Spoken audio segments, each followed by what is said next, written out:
ئێمەی دەستەی داکۆچی لە زانکۆ و پەیمانگاکان کە بزاوێکین بۆ داکۆچیکردن لە گێڕانەوەی شکۆمەندی بۆ زانکۆ و پەیمانگاکان، هەروەها گێڕانەوەی مافە خوراوەکان، ئامانجمان کۆکردنەوەی سەرجەم ناڕەزایەتیەکانی نێو زانکۆ و پەیمانگاکانە بە مەبەستی داکۆچیکردن لە مافە زەوتکراوەکان کە هەنووکە بریتین لە: یەکەم، گێڕانەوەی شکۆی زانستی و ئەکادیمی بۆ زانکۆ و پەیمانگاکان و کارکردن بۆ سربەخۆییان و دوورخستنەوەی دەستی حیزب لە تەواوی ئۆرگانەکان.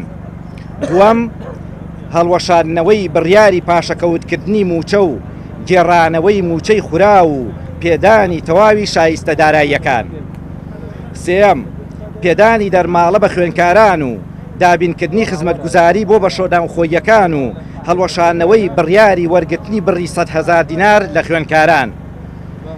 چوارەم، کار ئاسانی لە خوێندنی ماستەر و دکتۆرا، ئەویش بە هەڵوەشاندنەوەی بڕیاری خوێندنی پارالێڵ و بۆ خوازیارانی ناودام و دەستگاکانی وەزارەتی خوێندنی باڵا.